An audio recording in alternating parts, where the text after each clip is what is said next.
आज हम लोग बात करेंगे classification of solid on the basis of force of interaction between constituent particles. जो सॉलिड के कॉन्स्टिट्यूएंट पार्टिकल्स होते हैं, कॉन्स्टिट्यूएंट पार्टिकल्स मॉलिक्यूल्स हो सकते हैं, एटम्स हो सकते हैं, आयंस हो सकते हैं, उन पार्टिकल्स के बीच में जो फोर्स ऑफ इंटरेक्शन है उसके बेसिस पर सॉलिड्स कितने कैटेगरी में डिवाइड होते हैं उसके बारे में आज हम लोग बात करेंगे। ठीक है ना। तो हम लोग यहां पर एक टेबल बना लेते हैं। पहला कॉलम हम लोग बनाते हैं टाइप्स ऑफ सॉलिड में, दूसरा कॉलम हम लोग बनाएंगे कॉन्स्टिट्यूएंट पार्टिकल्स में। यहां पर टाइप्स की बात कर लेंगे। ठीक है ना। दूसरा कॉलम बनाते हैं पार्टिकल्स का, कॉन्स्टिट्यूएंट पार्टिकल्स। तो यहां पर हम लोग पार्टिकल्स देख लेते हैं। ठीक है ना। तीसरा कॉलम हम लोग बना लेते हैं फोर्स ऑफ इंटरेक्शन का। उन पार्टिकल्स में किस टाइप का फोर्स ऑफ इंटरेक्शन है, force of interaction, force of interaction.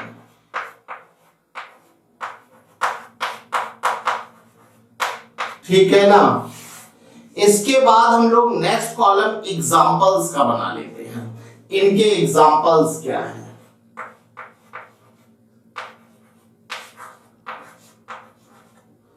ठीक है।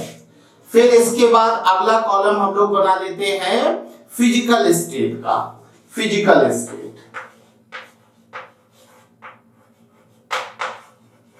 स्टेट। और लास्ट कॉलम हम लोग बना लेते हैं मेल्टिंग पॉइंट का, मेल्टिंग पॉइंट का। ठीक है।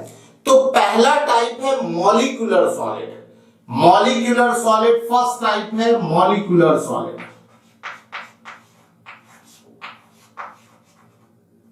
मॉलिक्यूलर सॉलिड,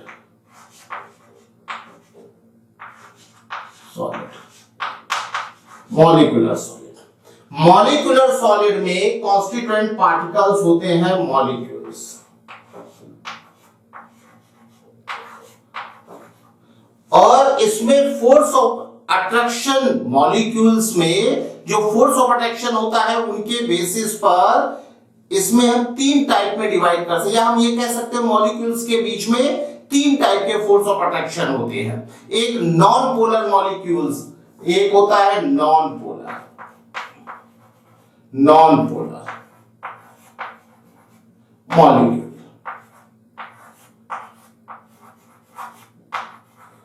नॉन पोलर जो मॉलिक्यूल्स होंगे इसमें डिस्पर्सन फोर्स होता है।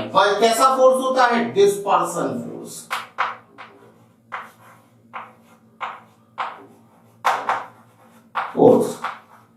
इसमें डिस्पर्सन फोर्स होगा। और इसका एग्जांपल होगा I2, नॉन पोलर है। आप लोगों ने बॉन्डिंग में पढ़ा होगा, नॉन पोलर मतलब जो बॉन्डिंग एटम्स हैं उनके बीच में इलेक्ट्रोनेगेटिविटी डिफरेंस जीरो, मतलब इलेक्ट्रोनेगेटिविटी डिफरेंस ना हो। ठीक है ना। तो I2 में इलेक्ट्रोनेगेटिविटी डिफरेंस नहीं होगा। ज़ीनॉन सॉलिड, ज़ीनॉन गैस नहीं, ये सॉलिड स्टेट की मैं बात कर रहा हूं।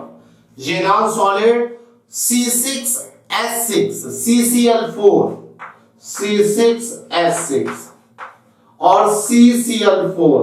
CCl4 में इलेक्ट्रोनेगेटिविटी डिफरेंस तो है but net dipole moment zero है। जब नेट डाइपोल मोमेंट जीरो होगा तो वो पूरा मॉलिक्यूल नॉन पोलर होगा।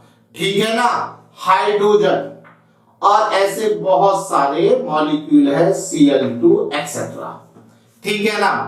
अब ये क्या होते हैं? इनकी फिजिकल स्टेट वेरी सॉफ्ट, क्योंकि मॉलिक्यूल के बीच में जो फोर्स ऑफ अट्रैक्शन होता है वो डिस्पर्सन फोर्स होता है, वन डबल फोर्स होता है। तो ये फोर्स ऑफ अट्रैक्शन बहुत वीक होता है, इसलिए इनकी जो फिजिकल स्टेट होती है वो होती है वेरी सॉफ्ट, बहुत सॉफ्ट सॉलिड होते हैं, सॉफ्ट।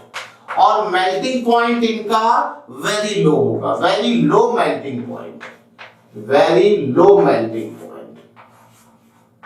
Low melting point. ठीक है ना। दूसरा इसमें मॉलिक्यूल मॉलिक्यूल के बीच में जो फोर्स ऑफ अट्रैक्शन होता है वो डाइपोल डाइपोल इंटरैक्शन। अभी डाइपोल कब प्रोड्यूस होंगे?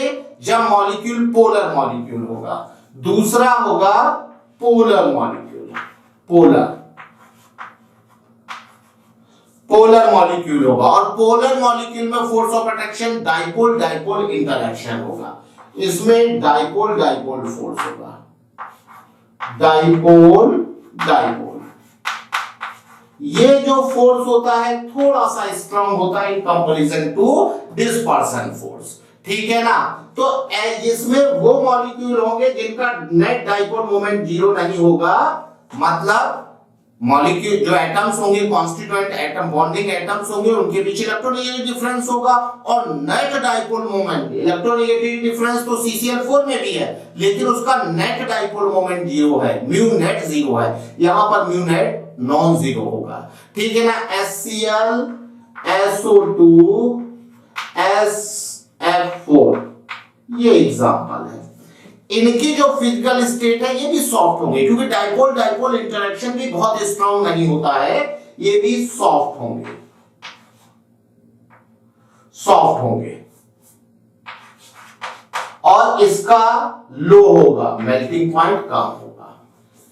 अब तीसरा मॉलिक्यूल के बीच में फोर्स ऑफ अट्रैक्शन होता है हाइड्रोजन बॉन्डिंग, ठीक है ना। हाइड्रोजन बॉन्डिंग आप जानते हैं, जब हाइड्रोजन फ्लोरीन से बॉन्डेड होगा, ऑक्सीजन से बॉन्डेड होगा और नाइट्रोजन से बॉन्डेड होगा, तो इस तरह की FH बॉन्ड, NH बॉन्ड और OH बॉन्ड की पोलरिटी ज्यादा होगी, जिसकी वजह से जो डाइपोल डाइपोल इंटरेक्शन होगा, मतलब पार्शियल पॉजिटिव हाइड्रोजन और पार्शियल नेगेटिव एटम के बीच में जो डाइपोल डाइपोल इंटरेक्शन होता है उसको हम हाइड्रोजन बॉन्डिंग बोलते हैं। तो हाइड्रोजन बॉन्डिंग वाले जो मॉलिक्यूल होंगे उसमें फोर्स ऑफ इंटरेक्शन थोड़ा सा ज्यादा होगा।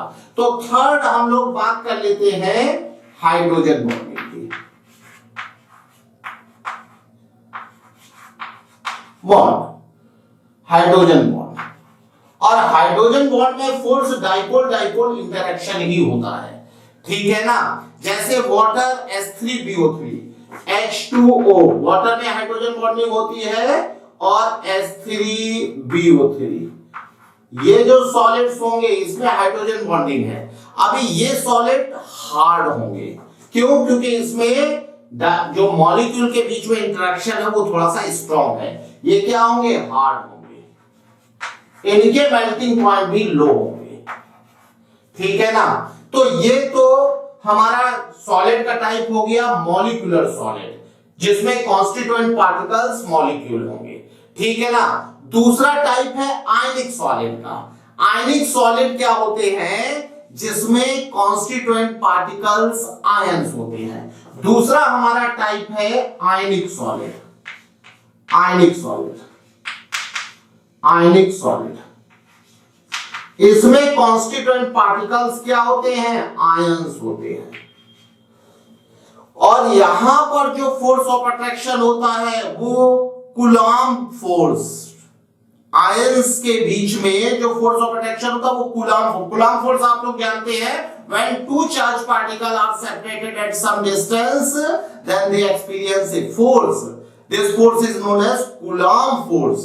Same type charges repel to each other and opposite type charges attract to each other. तो यहां पर जो फोर्स ऑफ अट्रैक्शन होगा वो कूलॉमिक फोर्स होता है, और coulombic force non directional long range force है। बात समझ रहे हैं? तो यहां पर जो फोर्स ऑफ अट्रैक्शन होगा वो कूलॉमिक फोर्स होगा, बिग फोर्स, कूलॉम्बिक फोर्स होगा। और इसके example NaCl, ZnS, CaF4 etcetera. NaCl आयनिक आप जानते हैं, Na+Cl- CaF2, ठीक है ना, ZnS, और भी बहुत सारे आयनिक सॉलिड है एक्सेट्रा, ठीक है ना। ये सॉलिड वेरी हार्ड होते हैं और इनके मेल्टिंग पॉइंट जो होते हैं वो बहुत ज्यादा होते हैं। These solid are very hard solid, very hard, और हाई मेल्टिंग पॉइंट होता है, ठीक है ना। अभी ये जो सॉलिड होते हैं ये नॉन कंडक्टर होते हैं अपनी सॉलिड स्टेट में, लेकिन इनका एक्वस सॉल्यूशन और मोल्टन स्टेट कंडक्टिंग होता है, क्योंकि एक्वस सॉल्यूशन और मोल्टन स्टेट में चार्ज कैरियर जो होते हैं वो आयंस होते हैं। ठीक है ना। थर्ड टाइप के जो सॉलिड है वो है मेटेलिक सॉलिड। मेटेलिक सॉलिड अपने सॉलिड फेज में गुड कंडक्टर होते हैं। मेटेलिक सॉलिड, मेटेलिक सॉलिड, इसमें कॉन्स्टिट्यूएंट पार्टिकल एटम्स होते हैं।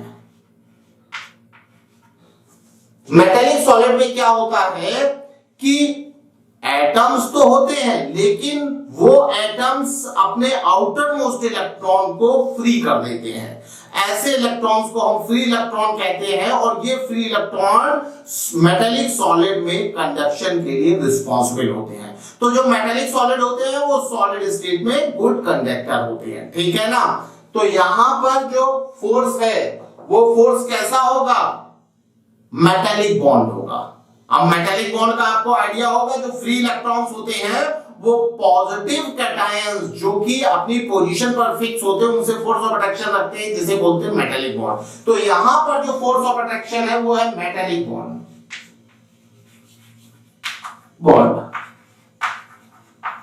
जैसे आयरन, कॉपर, जिंक एक्सेट्रा। ठीक है ना। और ये क्या होते हैं, सॉफ्ट भी होते हैं और हार्ड भी होते हैं, डिपेंडिंग ऑन मेटेलिक बॉन्ड। ठीक है ना।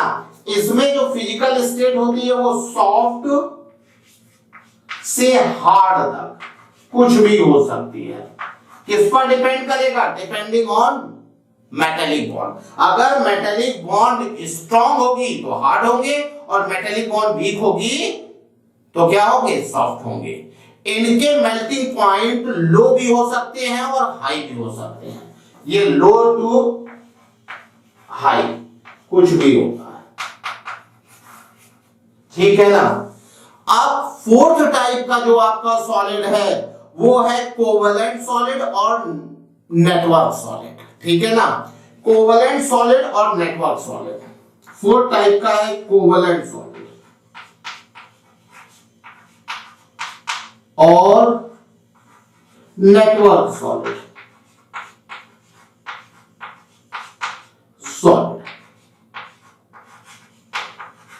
कोवलेंट सॉलिड और नेटवर्क सॉलिड में कॉन्स्टिट्यूएंट पार्टिकल एटम्स होते हैं, और इसमें force of attraction covalent bond होती है।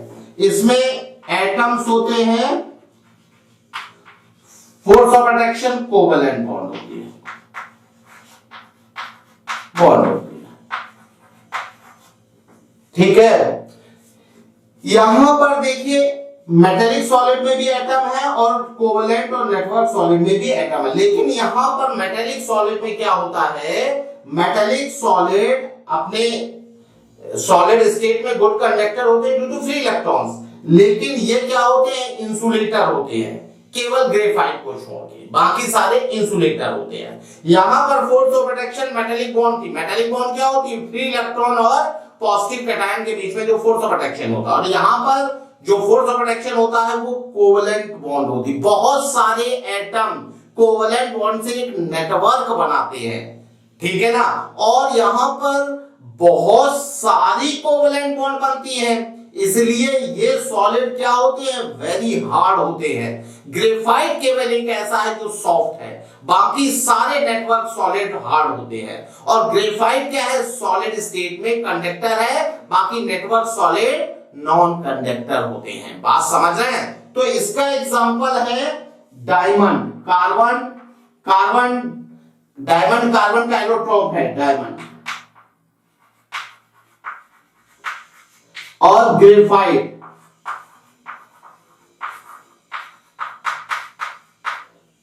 ग्रेफाइट और डायमंड दोनों कार्बन के एलोट्रोप हैं।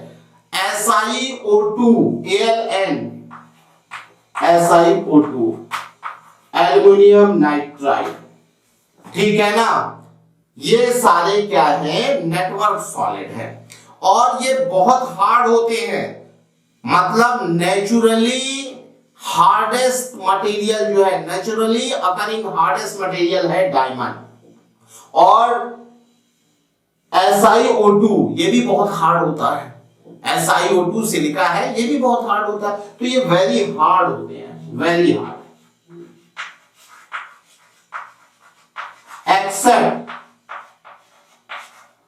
एक्सेप्ट ग्रेफाइट, ठीक है ना। और इनके मेल्टिंग पॉइंट बहुत ज्यादा होते हैं, वेरी हाई।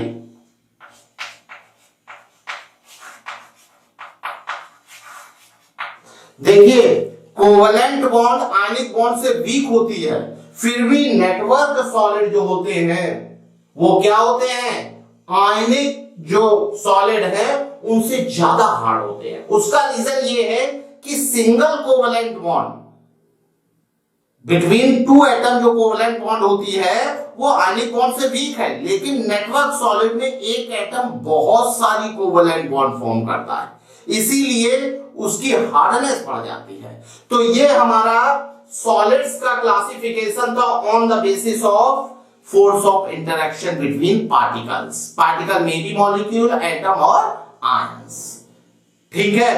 अब हम लोग देख लेते हैं कि भाई कुछ डेफिनेशंस देख लेते हैं कि सॉलिड में जो यूज करते कोऑर्डिनेशन नंबर क्या होता है, डेंसिटी ऑफ यूनिट सेल क्या होती है, पैकिंग एफिशिएंसी क्या होती है, इनके बारे में जरा देख लेते हैं, ठीक है। अब हम लोग कुछ डेफिनेशंस की बात कर लेते हैं, इंपॉर्टेंट डेफिनेशंस की, ठीक है, जो कि हम लोग सॉलिड स्टेट में जिसका यूज करेंगे। हम लोग सॉलिड स्टेट में क्रिस्टलाइन सॉलिड की बात करने वाले हैं। क्रिस्टलाइन सॉलिड क्या होते हैं, जिसमें पार्टिकल्स का अरेंजमेंट रेगुलर होता है, एक डेफिनेट अरेंजमेंट होता है, उन्हें हम बोलते हैं क्रिस्टलाइन सॉलिड। तो क्रिस्टलाइन सॉलिड में कुछ टर्म्स हम लोग यूज करते हैं, उनकी बात हम लोग कर लेते हैं। एक टर्म है कोऑर्डिनेशन नंबर। तो देखिए कोऑर्डिनेशन नंबर क्या होता है,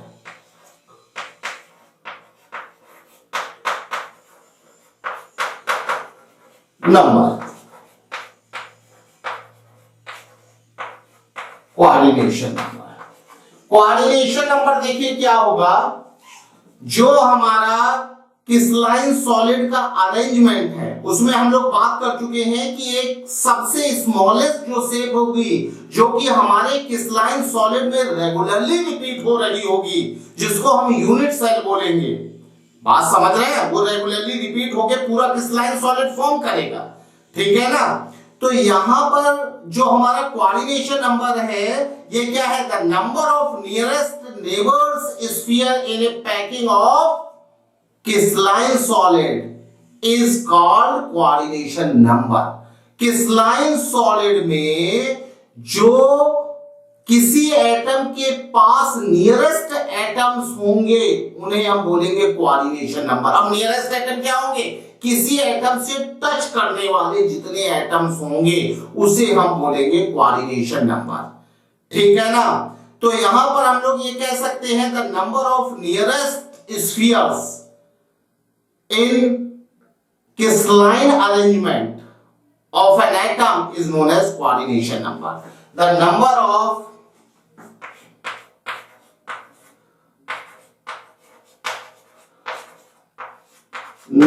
of nearest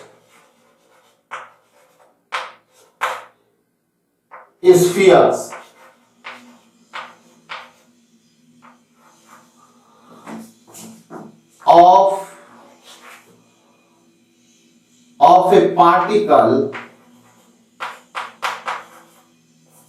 of a particle is known as coordination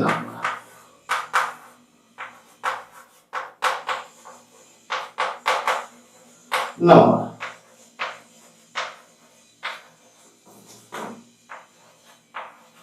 देखिए यहां पर हमने number of nearest sphere of A particle, किसी एक पार्टिकल के नियरेस्ट जितने स्फीयर है वो कोऑर्डिनेशन नंबर, लेकिन नियरेस्ट स्फीयर का मतलब है टच करने वाले स्फीयर, क्योंकि किसी भी रेगुलर अरेंजमेंट में, किसी भी क्रिस्टलाइन सॉलिड में कुछ एटम तो टच करेंगे ही। ऐसा हो ही नहीं सकता कि दूर दूर एटम हवा में लटके रहे, ठीक है ना। सॉलिड्स में क्लोज पैकिंग होती है ना, पास पास में एटम्स होते हैं। अब जरूरी नहीं कि सारे एटम टच करेंगे, कुछ एटम तो टच करेंगे। तो नियरेस्ट स्फीयर की बात है, इसका मतलब टच करने वाले स्फीयर, वो कोऑर्डिनेशन नंबर होगी। जैसे देखिए, अगर इस तरह का अरेंजमेंट है जिसमें सारे atoms top to top touching में हैं, तो इसमें जो कोऑर्डिनेशन नंबर होगी वो क्या होगी भाई? इसमें कोऑर्डिनेशन नंबर, किसी भी एक स्फीयर को हम ऑब्जर्व कर सकते हैं। जैसे इस स्फीयर को हमने ऑब्जर्व किया, तो ऐसा थोड़े ना है कि ऐसे इसके ऊपर ऐसा ही पैटर्न और रखा होगा। तो यहां पर कितने एटम टच कर रहे हैं? वन। नियरेस्ट क्या होगा? यही तो होगा टच करने, ये थोड़ा ना नियरेस्ट होगा। इस एटम में हम देख रहे हैं तो 1 2 3 4, और इसके ऊपर जो लेयर होगी वो क्या है? उसका जो इसके जस्ट ऊपर एटम होगा वो इसको टच कर रहा होगा, और इसके नीचे भी टच कर रहा होगा, तो ऊपर वाला 5 और नीचे वाला 6। तो इसकी कोऑर्डिनेशन नंबर हो जाएगी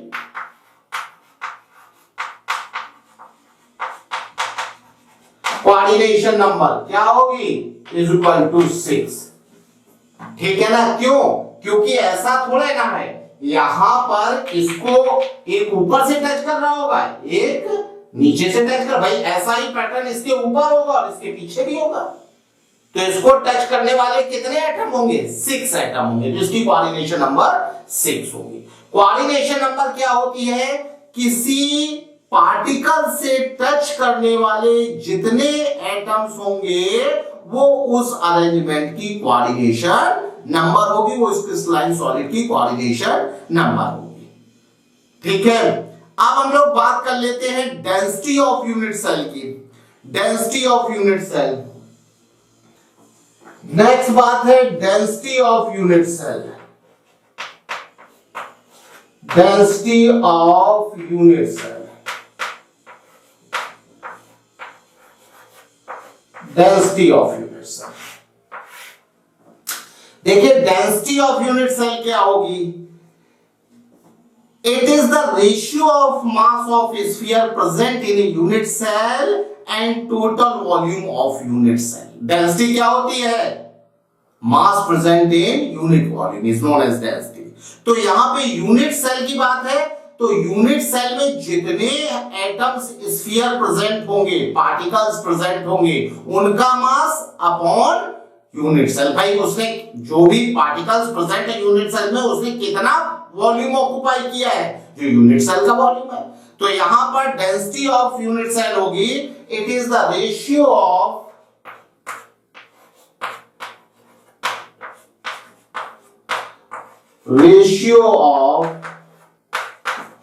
mass of atom, mass of atoms present in unit cell and volume of unit cell। ठीक है ना? तो डेंसिटी का फॉर्मूला क्या हो जाएगा? Density of unit cell is equal to Z into mass of one particle upon volume of unit cell, of unit cell.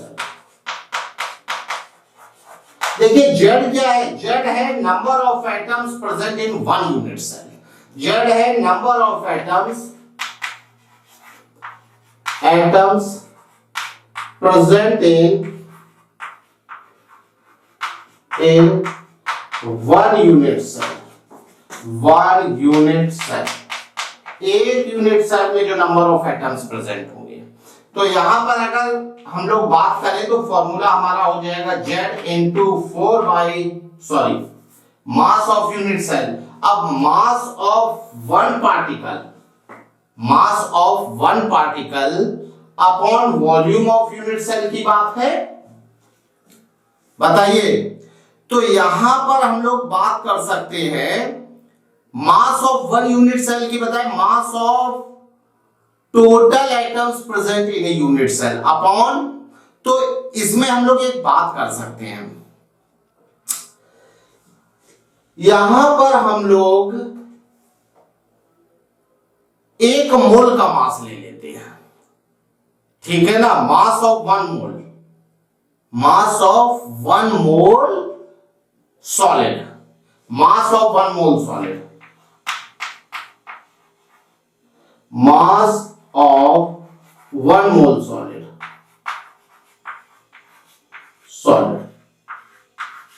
ऐसा हमने इसलिए किया है कि हमें वन पार्टिकल का मास नहीं पता होगा लेकिन वन मोल का मास पता होगा। अगर हमारा कोई ऐसा सॉलिड होगा जिसका कॉन्स्टिट्यूएंट पार्टिकल एटम है तो वन मोल का मास हो जाएगा GAM, ग्राम एटॉमिक मास। और अगर कोई ऐसा सॉलिड होगा जिसका कॉन्स्टिट्यूएंट पार्टिकल मॉलिक्यूल है तो उसका GMM हो जाएगा। बात समझ रहे हैं? जब यहां पर आपने वन मोल का मास लिया है तो नीचे भी आप क्या करेंगे, वन मोल यूनिट सेल लेंगे, ठीक है ना। तो नीचे क्या आ जाएगा, Na आवागाद्रो नंबर इनटू यहां पर A क्यूब। यहां पर A क्यूब नहीं लिखना चाहिए, A क्यूब लिखने का मतलब है कि हमारी यूनिट सेल क्यूबिकल है, बल्कि यहां पर A क्यूब ना लिख के हम लोग इसे जनरलाइज कर देते हैं volume of one unit cell. तो ये हमारा फॉर्मूला हो गया डेंसिटी का फॉर्मूला, ठीक है ना।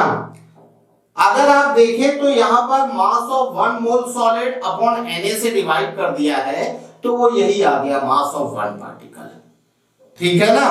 तो ये हमारा जो है डेंसिटी का फॉर्मूला हो गया। हम लोग डिफरेंट टाइप के जो क्रिस्टलाइन सॉलिड होंगे उसमें ये हर किसी में फॉर्मूला लगा सकते हैं, जनरलाइज फॉर्मूला है, ठीक है ना। यहां पर क्या है, Z है number of atoms present in one unit cell, और ये आपको मैंने बता दिया अगर हमारा जो सॉलिड है उसमें कॉन्स्टिट्यूएंट पार्टिकल एटम है तो हो जाएगा ग्राम एटॉमिक मास, ठीक है ना। अगर मॉलिक्यूल है तो ग्राम मॉलिक्यूलर मास हो जाएगा। और ये Na आवागाद्रो नंबर है और ये mass of volume of one unit cell. उसमें आपको यूनिट सेल के बारे में इंफॉर्मेशन होगी कि यूनिट सेल कैसी है, क्यूबिकल है, हेक्सागोनल है या किसी और तरह की है, ठीक है ना। अब हम लोग बात कर लेते हैं पैकिंग फ्रैक्शन की। देखिए अब हम लोग बात करते हैं पैकिंग फ्रैक्शन की। Packing fraction,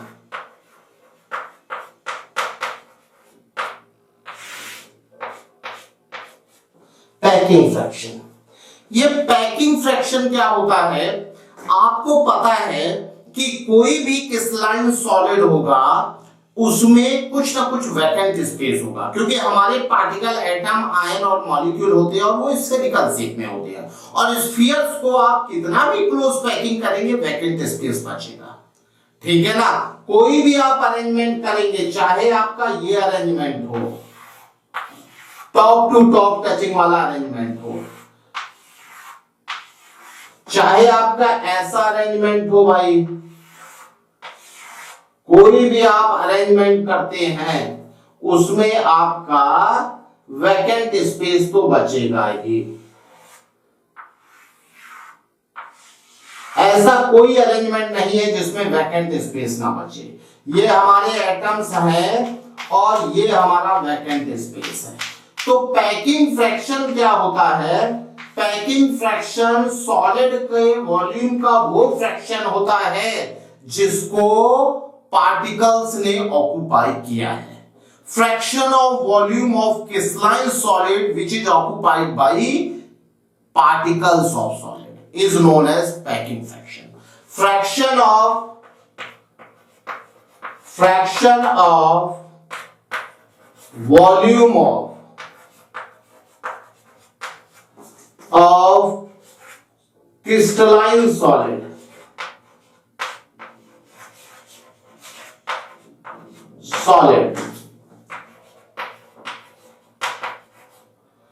which is occupied by particles of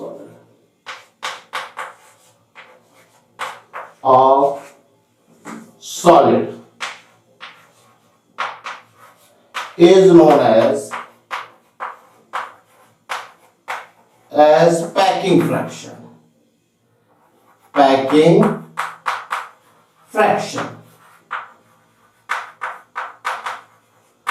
ठीक है ना।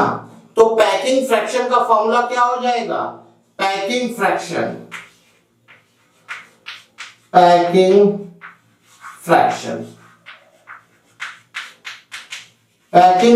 का फॉर्मूला हो जाएगा volume occupied by atoms upon volume of solid. Atoms ना कहें बल्कि volume occupied by particles upon volume of solid.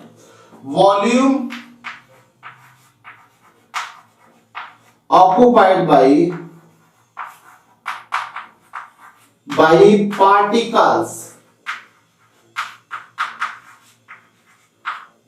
upon volume of solid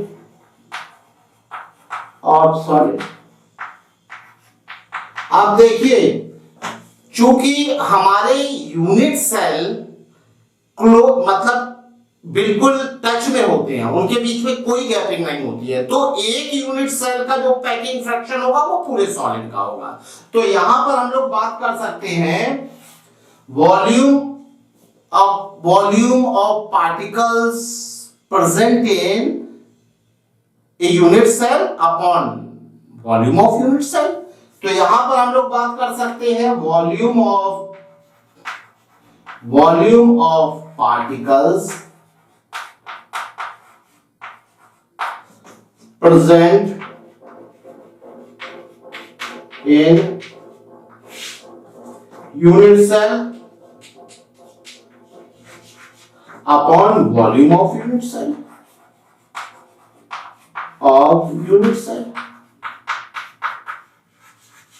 ठीक है ना। ये तो फ्रैक्शन की बात हो गई कि भाई एक यूनिट सेल में जितने एटम प्रेजेंट है उनका वॉल्यूम अपॉन यूनिट सेल का वॉल्यूम, ये फ्रैक्शन की बात हो गई। लेकिन अगर पैकिंग एफिशिएंसी की बात करेंगे तो वो परसेंटेज में होगी, उसमें 100 से मल्टीप्लाई कर देंगे। ये पैकिंग फ्रैक्शन है और पैकिंग एफिशिएंसी की बात होगी तो क्या हो जाएगा? Packing efficiency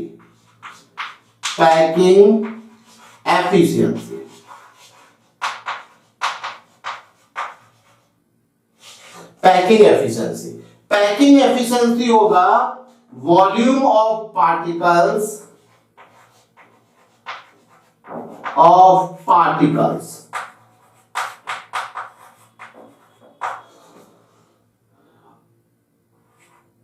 of unit cell upon volume of unit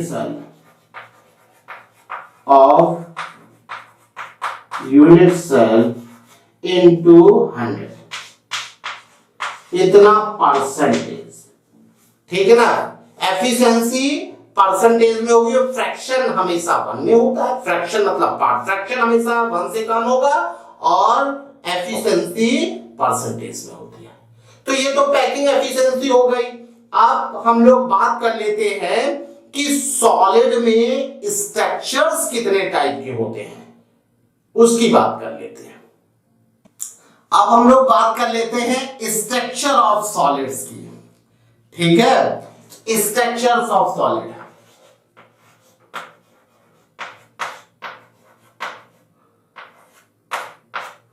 और सॉलिड की जब भी बात हम कहेंगे तो क्रिस्टलाइन सॉलिड, इस चैप्टर में सॉलिड मतलब crystalline solid, structure of crystalline solid.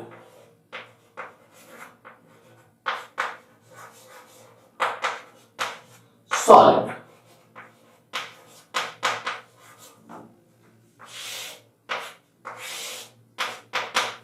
देखिए 1D में अगर हम लोग देखें तो 1D में जो अरेंजमेंट होगा 1D लैटिस होगा।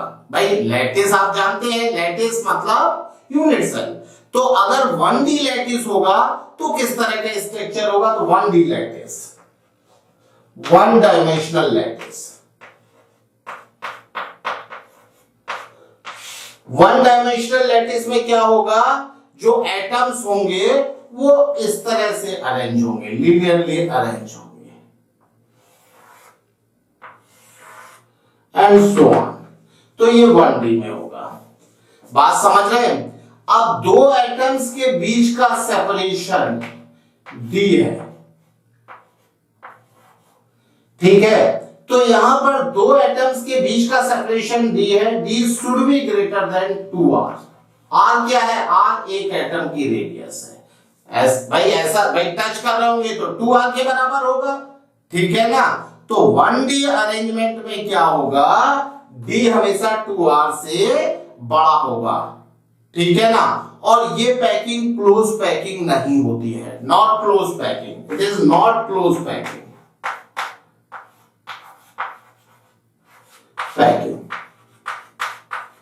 ये क्लोज पैकिंग नहीं है। बात समझ रहे हैं? अरेंजमेंट ऑफ मैक्सिमम स्टेबिलिटी जो होता है उसमें क्या होता है? पोटेंशियल एनर्जी मिनिमम होती है, ठीक है ना। तो यहां पर arrangement of maximum stability has minimum potential energy. Arrangement of maximum stability,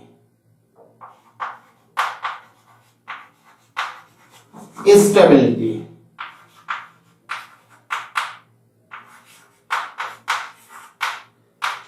has minimum potential energy, minimum potential energy। भाई जो मैक्सिमम स्टेबिलिटी का अरेंजमेंट होगा उसमें मिनिमम पोटेंशियल एनर्जी होगी, ठीक है, कोई प्रॉब्लम नहीं है। इसकी यूनिट सेल क्या होगी? एक सिंगल स्फीयर होगी। यूनिट सेल सिंगल स्फीयर, क्योंकि उसी का रिपीटिशन बार बार हो रहा है ना। 1D लैटिस है, सिंगल स्फीयर इसकी यूनिट सेल होगी, इसलिए इसकी जो पैकिंग एफिशिएंसी होगी वो 100% होगी। पैकिंग एफिशिएंसी इज 100%, ठीक है। अब हम लोग बात कर लेते हैं 2D लैटिस की। तो 2D लैटिस में देखिए 2D lattice, 2D lattice, 2D lattice में क्या है कि जो हमारी यूनिट सेल होगी वो प्लेनर होगी, 2D में होगी, ठीक है ना। तो यहां पर क्या है कि हमारा एक तो स्क्वायर अरेंजमेंट हो सकता है जिसको हम पुअर अरेंजमेंट बोलते हैं, ठीक है ना। स्क्वायर अरेंजमेंट को हम लोग पुअर अरेंजमेंट, पहला इसमें है square arrangement, square arrangement.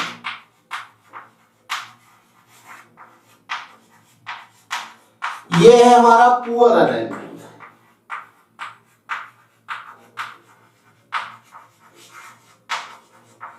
Poor arrangement क्यों है? क्योंकि इसमें पैकिंग फ्रैक्शन कम होता है, पैकिंग एफिशिएंसी कम होती है। तो इसमें जो अरेंजमेंट होता है वो atoms top to top touching में होते हैं, इस तरह से।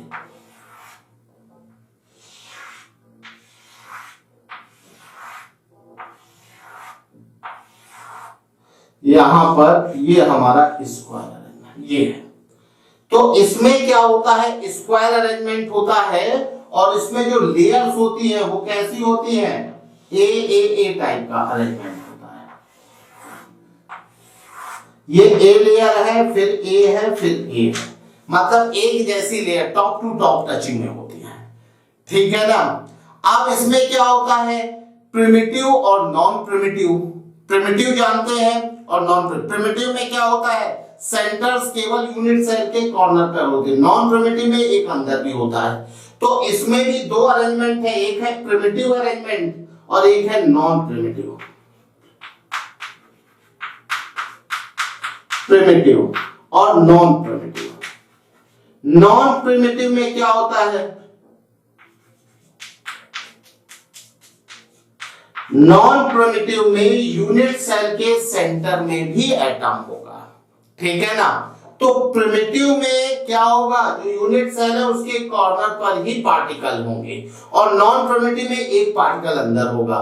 तो जो प्रिमिटिव अरेंजमेंट है जिसमें सेंटर में नहीं है, केवल कॉर्नर्स पे है, उसमें जो इसकी कोऑर्डिनेशन नंबर होगी वो कितनी होगी, किसी एक अगर हम एटम को देखें तो 1 2 3 और 4, इसकी कोऑर्डिनेशन नंबर होगी 4।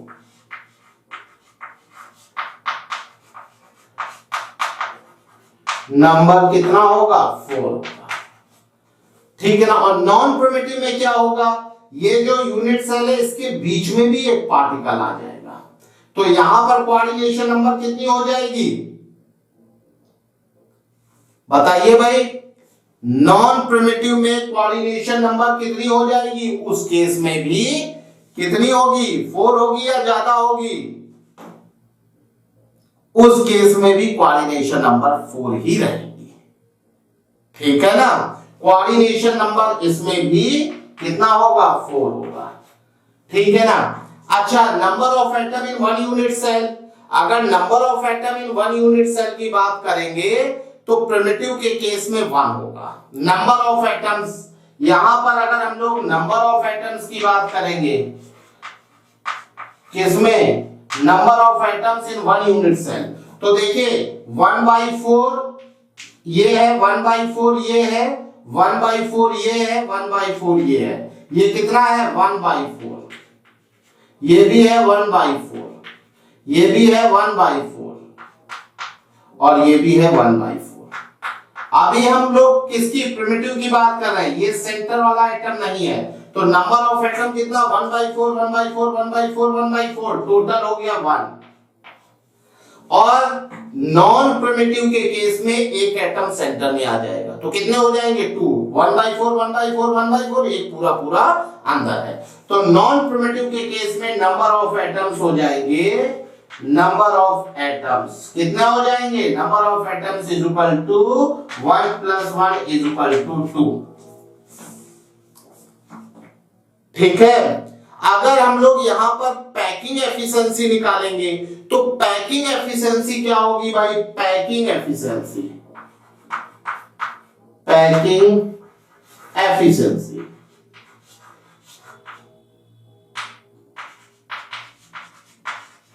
Packing efficiency. अब पैकिंग एफिशिएंसी एक यूनिट सेल के अंदर कितना एटम है, 1 एटम है, और ये जो एज लेंथ है, इसकी एज लेंथ a है, तो a = क्या है, 2r, 2r है ना, r ये 2r है, तो यहां एज लेंथ 2r है, तो पैकिंग एफिशिएंसी क्या हो जाएगी, पैकिंग एफिशिएंसी हो जाएगी यहां पर volume of atoms present in a unit cell. एक यूनिट सेल में एक एटम है तो उसका वॉल्यूम कितना हो जाएगा, उसका वॉल्यूम होगा, यहां पर वॉल्यूम नहीं लेंगे बल्कि यहां पर एरिया लेंगे, क्योंकि हम लोग 2D की बात कर रहे हैं। पैकिंग एफिशिएंसी में हम लोग वॉल्यूम लेते थे, लेकिन वो 3D की बात है, वॉल्यूम 2D में तो कुछ होता नहीं, तो यहां पर एरिया लेंगे। तो एक स्फीयर प्रेजेंट है, तो एक स्फीयर मतलब सर्कल, उसका एरिया कितना हो जाएगा, πr², और ये जो स्क्वायर है इसका एरिया क्या होता है, एज लेंथ a², इसका क्या हो जाएगा, a² × 100। अभी क्या है, πr² अपॉन a कितना है, 2r है, 4r² × 100।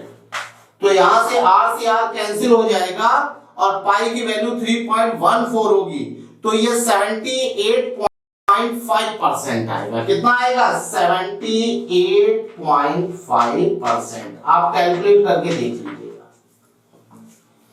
ठीक है ना। तो यहां पर 2D में पहला अरेंजमेंट है स्क्वायर अरेंजमेंट, है ना, ये पुअर अरेंजमेंट है। क्यों पुअर अरेंजमेंट है, क्योंकि यहां पर वैकेंट स्पेस ज्यादा है, force of interaction between particles weak होगा। एक और अरेंजमेंट है ठीक है ना।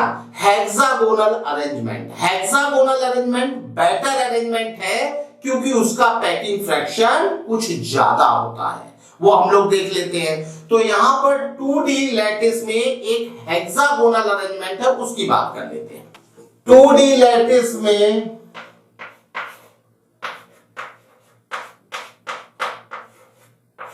2D लैटिस में सेकंड टाइप है हेक्सागोनल अरेंजमेंट।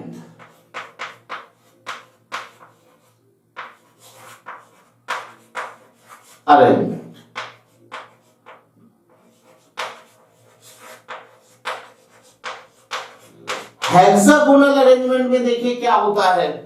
हेक्सागोनल अरेंजमेंट में इस तरह का अरेंजमेंट होता है।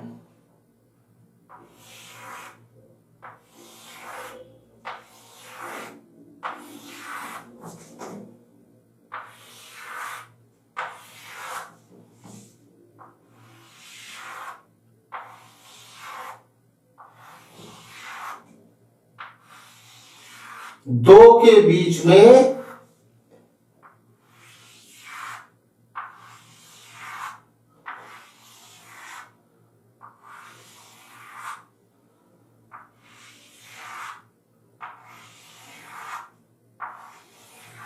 अब देखिए हेक्सागोनल अरेंजमेंट क्यों बोलते हैं, क्योंकि यहां पर एक हेक्सागन बनता है।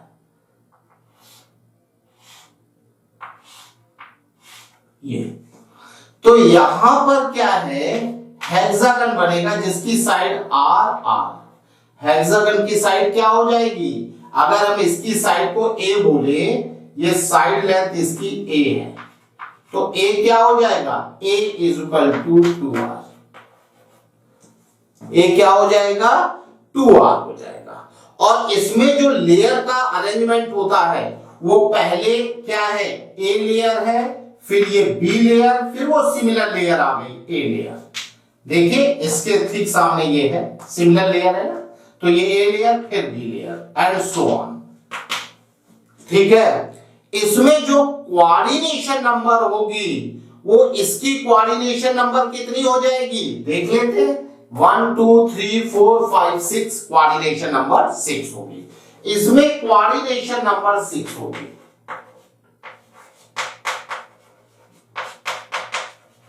नंबर 6 होगी, ठीक है ना। और इसमें फिर वही बात है, प्रिमिटिव और नॉन प्रिमिटिव। प्रिमिटिव में क्या होगा, सारे एटम केवल कॉर्नर में होंगे, नॉन प्रिमिटिव में एक सेंटर में भी होगा।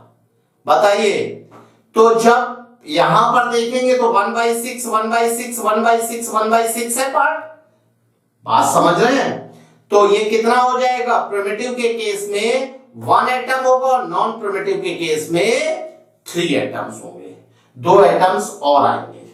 ठीक है, तो यहां पर क्या हो जाएगा, इसके 2 अरेंजमेंट होंगे, प्रिमिटिव और नॉन प्रिमिटिव। इसके भी 2 होंगे, प्रिमिटिव में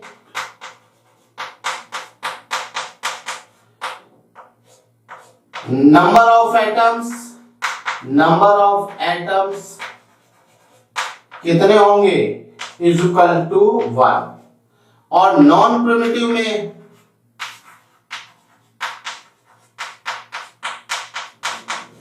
नंबर ऑफ एटम्स होंगे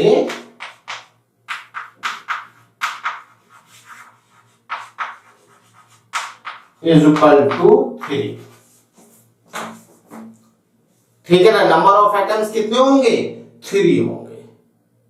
ठीक, अब देखिए यहां पर अगर हम लोग बात करेंगे पैकिंग एफिशिएंसी की, तो पैकिंग एफिशिएंसी क्या होगी, पैकिंग एफिशिएंसी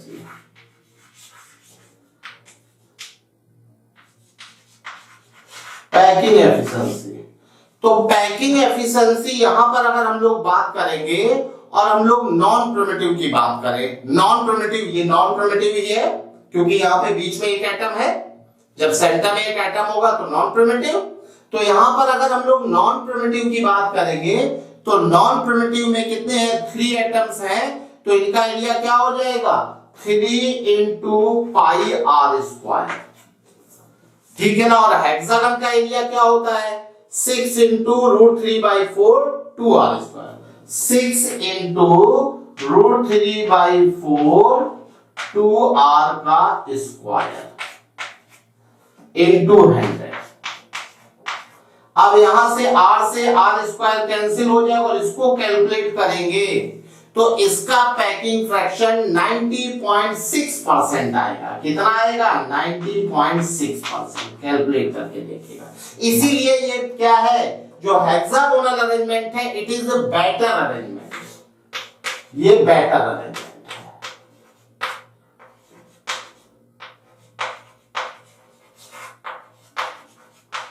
ये बेटर अरेंजमेंट है।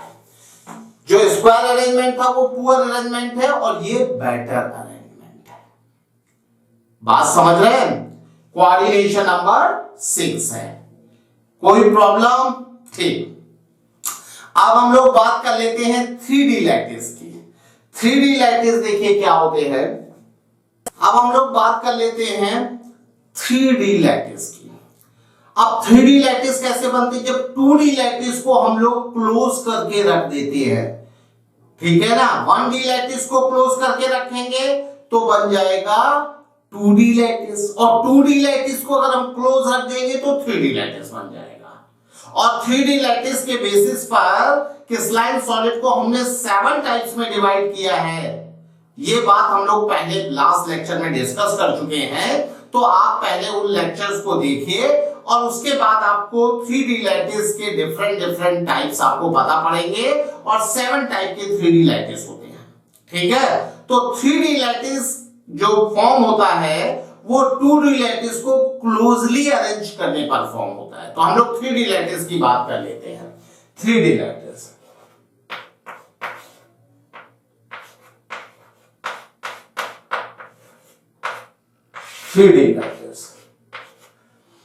Three D lattice is formed by close arrangement of 2D lattice. ठीक है ना। 3D lattice is formed by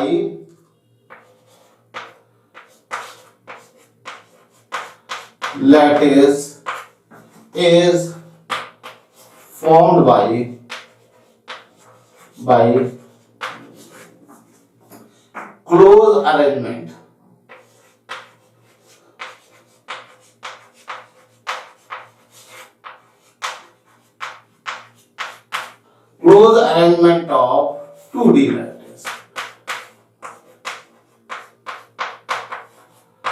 2D lattice का जो क्लोज अरेंजमेंट होता है उससे 3D लैटिस बनता है। ठीक है ना। और 3D लैटिस के बेसिस पर क्रिस्टलाइन सॉलिड 7 टाइप्स के होते हैं। On the basis of 3D lattice, crystalline solids are 7 types. On the basis of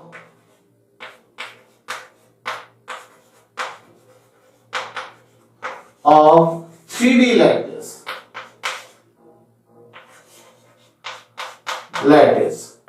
crystalline solids are 7 types.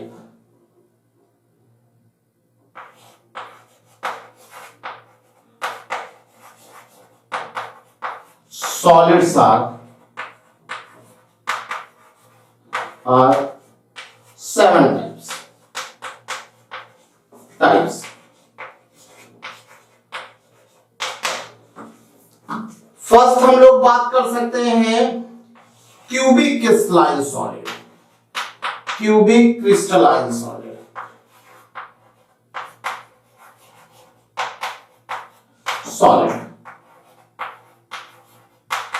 Cubic crystalline solid. Cubic crystalline solid में जो यूनिट सेल होता है वो क्यूब होता है। क्यूबिक क्रिस्टलाइन सॉलिड में यूनिट सेल क्या होता है? क्यूब होता है। तो उसकी बात हम लोग कर लेते हैं।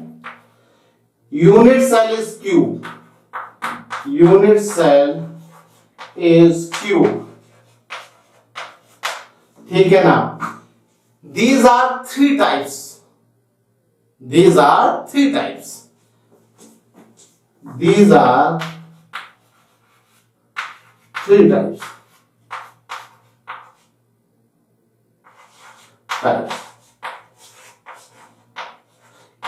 ये 3 टाइप के होते हैं, एक प्रिमिटिव और 2 नॉन प्रिमिटिव।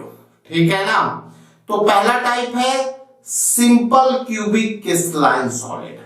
पहला टाइप है simple cubic crystalline solid, simple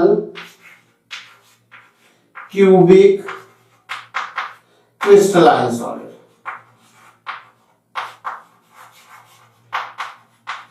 solid,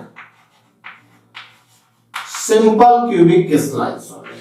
अभी सिंपल क्यूबिक क्रिस्टलाइन सॉलिड में क्या होता है, पार्टिकल्स का अरेंजमेंट इस तरह से होता है, मतलब जो स्क्वायर 2D अरेंजमेंट था उसको हम क्या करेंगे, क्लोज पैकिंग कर देंगे, एक के बाद एक रख देंगे, तो यहां पर सिंपल क्यूबिक डेवलप हो जाएगा।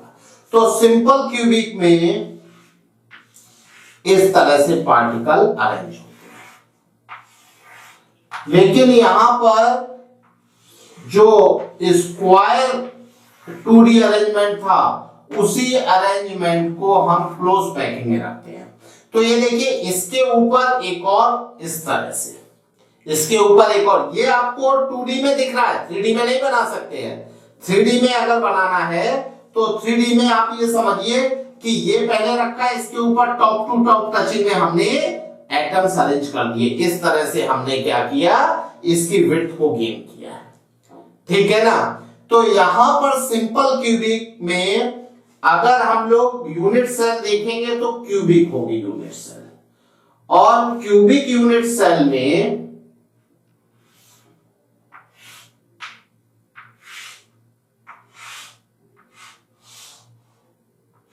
इस तरह से, और यहां पर जो इसके एटम्स होंगे वो इस तरह से टच कर रहे होंगे, ठीक है ना, इस तरह से एटम टच कर रहे होंगे, ठीक है। तो यहां पर इस तरह से एटम टच कर रहे होंगे,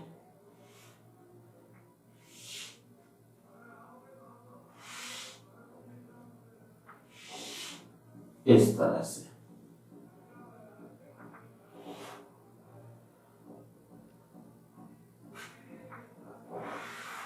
इस तरह से। तो यहां पर देखिए ये एटम्स टच कर रहे हैं, तो इस एटम का एक क्यूब के अंदर जो पार्ट होगा वो 1/8 होगा, 1/8 पार्ट, ये 1/8 पार्ट एक क्यूब के अंदर है, ठीक है ना।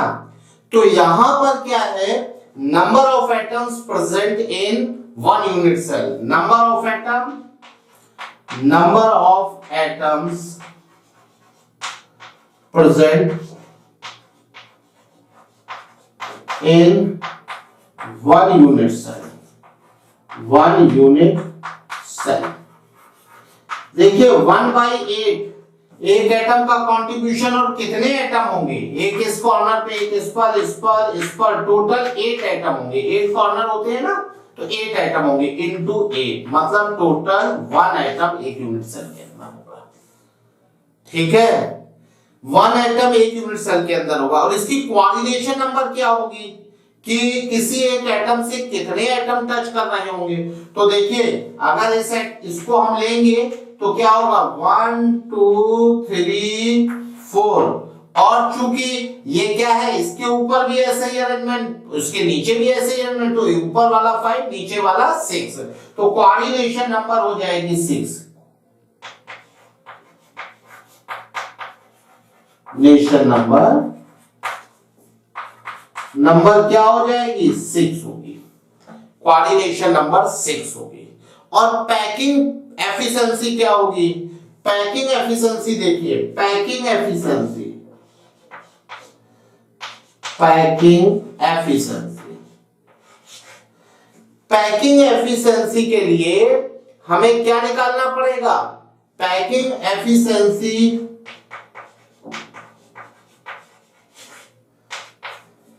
इसमें देखिए ये है R,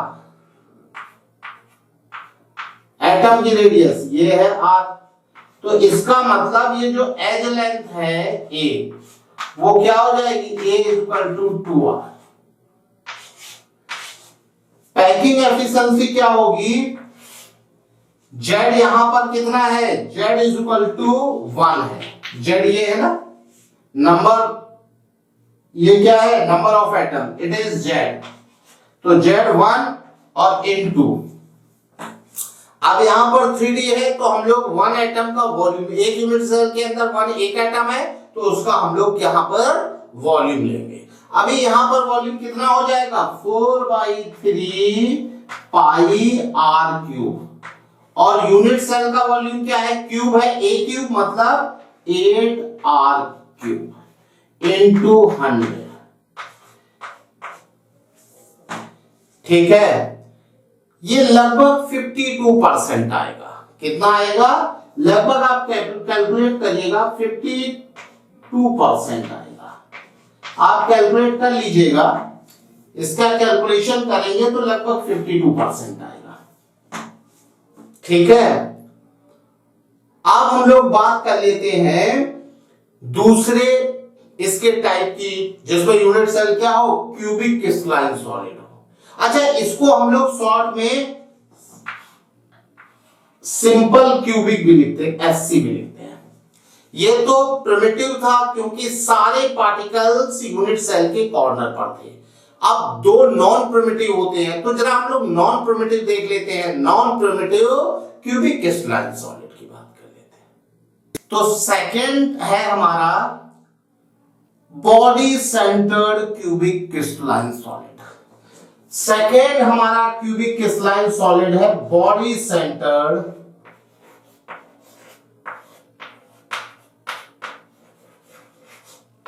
cubic crystalline solid. Cubic crystalline solid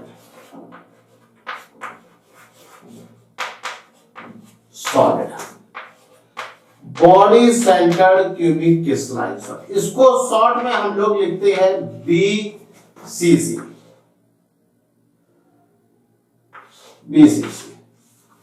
ठीक है ना, body centred cubic crystalline solid.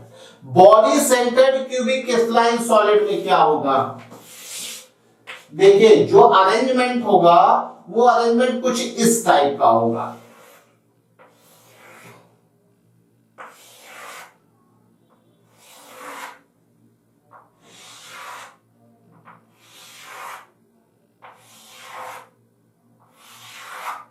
और यहां पर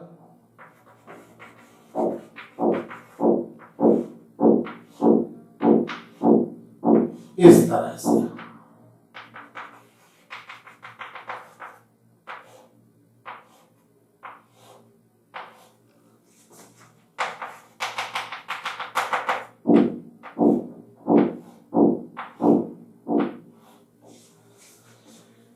इन चार के ऊपर एक और फिर ऐसा ही इसके ऊपर पैटर्न, मतलब पहले ए और फिर बी और फिर इसके ऊपर ए, इस तरह का अरेंजमेंट होता है। तो यहां पर क्या होता है कि जो हमारा क्यूब होता है उसके कॉर्नर पर होते हैं पार्टिकल्स और एक पार्टिकल क्यूब के सेंटर में होता है।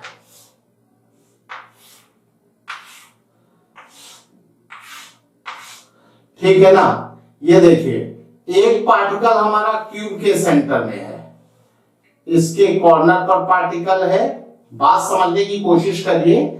एक इसके कॉर्नर पे है, भाई इस तरह से शायद ना आपको समझ में आए, ऐसे समझिए। हालांकि एक यहां पार्टिकल है, यहां है, यहां है, यहां, ये आठों कॉर्नर पर पार्टिकल है और एक पार्टिकल सेंटर में है। अभी ये सेंटर, वैसे तो ये दूर दूर दिख रहे हैं लेकिन ये सेंटर वाला पार्टिकल ये है, इसको अगर हम बोल दें ए, ठीक है ना, इसको हम बोल दें ए और ये हो जाए बी सी डी ई। तो देखिए ये वाला ए है, ठीक है, ये बी सी डी ई है, ठीक है ना। इसके बाद इसके ऊपर क्या होगा, एफ जी एच आई, वो इसके ऊपर होगा। तो यहां पर ये इसको टच कर रहा है और इसको टच, मतलब इसका, इसका और इसका, ए सी और जी आपस में टच कर रहे होंगे। इसकी अगर लेंथ हम मान लेते ए है, एज लेंथ इसकी ए है, एक्स मान लेते एक्स है, तो एज लेंथ x है, तो डायगोनल ऑफ क्यूब क्या हो जाएगा, डायगोनल ऑफ क्यूब हो जाएगा √3x। और डायगोनल ऑफ क्यूब में क्या होगा, इसकी रेडियस, इसकी 2r और इसकी r, मतलब 4r = √3x। x क्या हो जाएगा, x = 4/√3r। इसमें इस एटम से टच करने वाले 4 ये और 4 इसके ऊपर वाले, कोऑर्डिनेशन नंबर हो जाएगी 8। कोऑर्डिनेशन नंबर कितना हो जाएगा, 8 होगी। कोऑर्डिनेशन नंबर 8 होगी। ये जो सेंटर में एटम है वो नीचे वाले 4 एटम से और 4 ऊपर वाले एटम से टच कर रहा हो, मतलब ए जो है वो B C D E F G H I सभी से टच कर रहा होगा। कोऑर्डिनेशन नंबर हो जाएगी 8, 4 ये और 4 ये, ठीक है ना। Number of atom per unit cell क्या हो जाएगा, number of atoms per unit cell,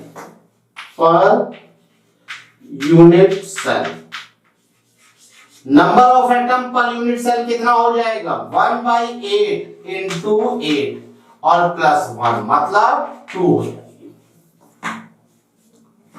ठीक है। अभी हम लोग बात कर सकते हैं पैकिंग एफिशिएंसी की। पैकिंग एफिशिएंसी की बात कर लेते हैं। अभी यहां पर 2 एटम है एक यूनिट सेल में, 2 × 4/3πr³ और एक क्यूब का वॉल्यूम a³ × 100। यहां पर 2 × 4/3πr³ और a कितना है, a हमारा आया है, a ना कहें बल्कि हम यहां x बोल दें क्योंकि हमने यहां पर x³ लिया। x कितना आया है, 4/√3r³ × 100। ये आप कैलकुलेट करेंगे लगभग 68% आएगा। तो इसका मतलब सिंपल क्यूबिक से अच्छा इसका पैकिंग फ्रैक्शन, ये बेटर अरेंजमेंट है in comparison to simple cubic, ठीक है। और एक थर्ड टाइप का नॉन प्रिमिटिव है face centred cubic crystalline solid, ठीक है, उसको देख लेते हैं। फेस सेंटर्ड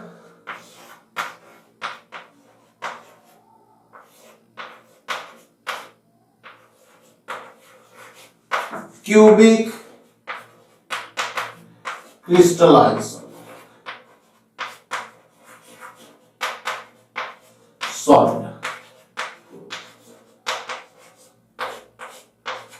इसको हम लोग लिखते हैं FCC solid. Face centred cubic crystalline solid देखिए कैसा होता है। Face centred cubic crystalline solid में हम लोग क्या करते हैं कि जो हमारा हेक्सागोनल अरेंजमेंट था 2D में उसको रिपीट करते हैं। तो face centred cubic crystalline solid में क्या होता है, 2 पार्टिकल्स की गैपिंग के बीच में पार्टिकल आता है, ठीक है, इसके बीच में।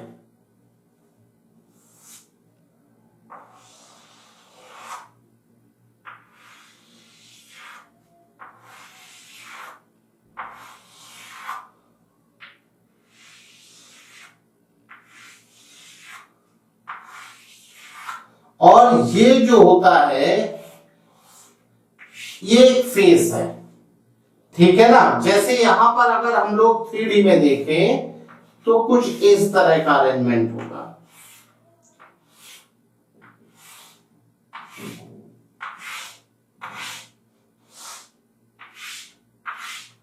यहां पर एक फेस के सेंटर में होगा, इससे सारे टच करने वाले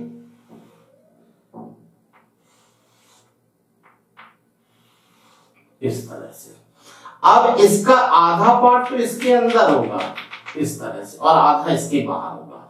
मतलब इसका क्या है, 1/2 इसके अंदर है, आधा पार्ट 1/2 पार्ट यूनिट सेल के अंदर। इस तरह से इस फेस में भी होगा, इस फेस में मतलब आधा एटम इसके अंदर, आधा एटम। बात समझ रहे हैं? जैसे यहां पर भी देखेंगे तो यहां पर भी कुछ ऐसा ही अरेंजमेंट होगा, यहां पर भी कुछ ऐसा ही अरेंजमेंट होगा। मतलब ये वाला जो है ये इस तरह से, तो इसमें भी आधा पार्ट। अब ये वाला जो है ये इससे टच कर रहा होगा आधा, इस तरह से हर फेस में होगा, ये देखिए, ठीक है। तो यहां पर क्या होगा, फेस एज, अगर हम इसकी एज लेंथ को a बोल दें और एटम की रेडियस को r बोल दें, तो यहां पर क्या है, ये r है, ये 2r है, ये r है और ये r है, और ये क्या हो जाएगा, r 2r 3r plus r 4r, ये एक फेस का डायगोनल मतलब a√2 के बराबर होगा।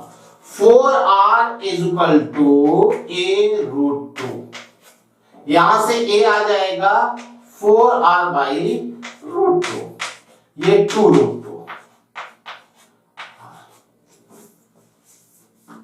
ठीक है ना। ये हमारा जो है फेस सेंटर क्यूबिक। इसमें कोऑर्डिनेशन नंबर कितनी होगी,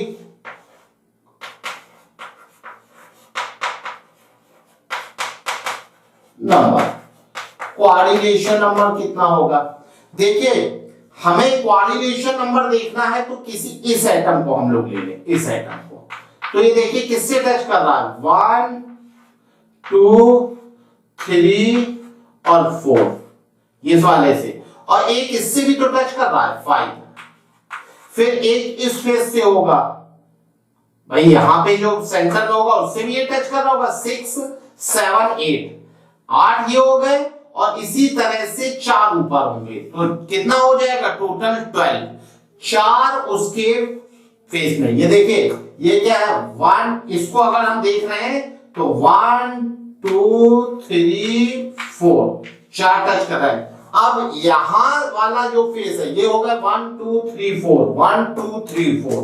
अब एक जो ये खड़ा हुआ फेस है ऊपर वाला फेस, एक इधर से, एक सामने से, एक बगल से, एक पीछे से, इसी तरह का जो ये आधा वाला पार्ट होगा ऊपर वाला, तो ऊपर भी तो एक क्यूब होगा, एक इधर से, एक इधर से, एक इधर से, एक इधर से, तो 4 उसके प्लेन में है ना, और 4 बॉटम की साइड में और 4 अप साइड में, मतलब टोटल कोऑर्डिनेशन नंबर हो जाएगी 12 एटम टच कर रहे होंगे, ठीक है। ये टोटल कोऑर्डिनेशन नंबर हो गई 12। अब number of atoms present in one unit cell कितना हो जाएगा, नंबर ऑफ एटम्स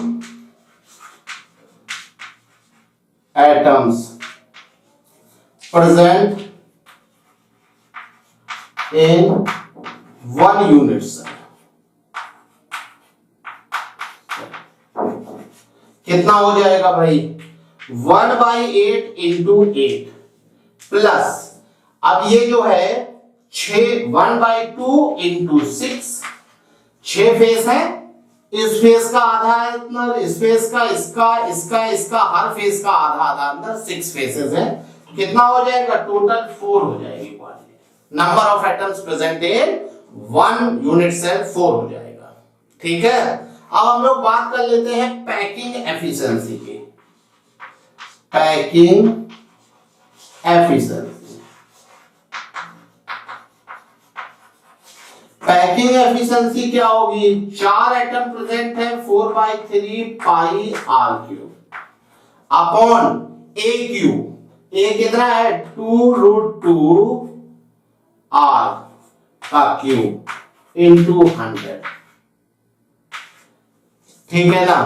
तो इसका पैकिंग फ्रैक्शन तकरीबन, इसका जो पैकिंग फ्रैक्शन है वो कैलकुलेट करके आप देखिएगा, इसका पैकिंग फ्रैक्शन लगभग 74% आता है, 74% इसका पैकिंग फ्रैक्शन आएगा, ठीक है भाई। आज इतना ही रखते हैं, अब हम लोग अगले लेक्चर में देखेंगे हेक्सागोनल क्लोज पैकिंग, ठीक है। अच्छा, यहां एक चीज और आपको बता दें कि यहां पर जो अरेंजमेंट है वो अरेंजमेंट कैसा है। देखिए यहां पर अरेंजमेंट है ए बी और सी, A B C, a layer ये है, बी लेयर ये है और सी लेयर ये है, ठीक है ना। मतलब 3 लेयर है, ए लेयर, बी लेयर और सी लेयर, ठीक है। ठीक है, ओके, थैंक यू।